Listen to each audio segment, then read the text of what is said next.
Des moments avec Dieu avaient un temps de réflexion pour chaque jour. 10 novembre. Dans les moments difficiles.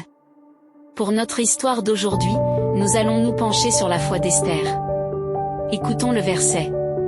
Va, rassemble tous les Juifs qui se trouvent à Suse, et jeûnez pour moi, sans manger ni boire pendant 3 jours, ni la nuit ni le jour.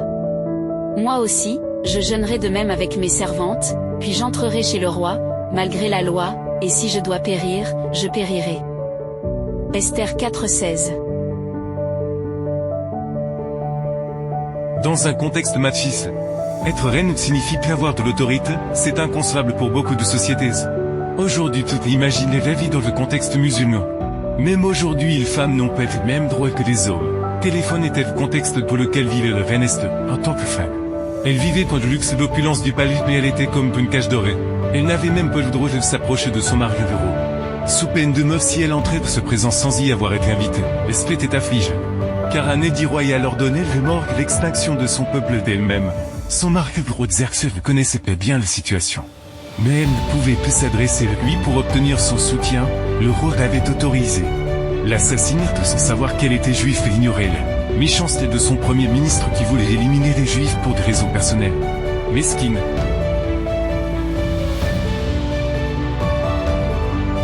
Partout, le sentiment d'affliction coupe le souffle de la tranquillité des Juifs.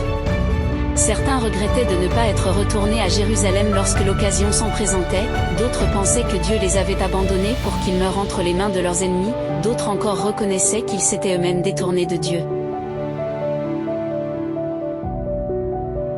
Ce qu'il y a de bien dans les périodes d'affliction, c'est que les êtres humains fléchissent les genoux de signes de contrition envers Dieu, c'est ce qu'ils firent rester elle-même excellée dans sa recherche du Seigneur. Elle décidait d'entrer en présence du roi même si elle n'y était pas plus. Et elle se préparait à mourir pour son audace, si je péris que je périsse. Furent ses paroles résolues, Esther décidait de mourir pour faire quelque chose pour son peuple. Elle se réfugie en Dieu et après avoir jeûné elle se rend devant le roi. Ce sont 2 secondes de suspense. Il semble que son destin se scelle, mais le roi est au sans être un signe d'approbation.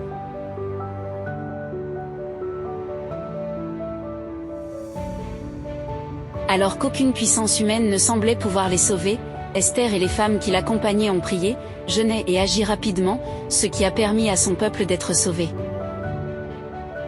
Il n'y a pas de limite pour une femme de faute ni la culture machiste ni la société libérale. Rien ne peut s'opposer à quelqu'un qui s'appuie sur les puissances de Dieu. Dieu peut continuer d'utiliser des femmes pour le salut de son peuple. Les femmes qui sont déterminées dépendent du Seigneur, qui le cherche ou qui l'honore. Il peut faire des instruments de bénédiction et de salut. Amen. Merci pour écouter cet audio. Nous vous invitons à partager avec votre. Contactez et visitez le site web. Biblewell.com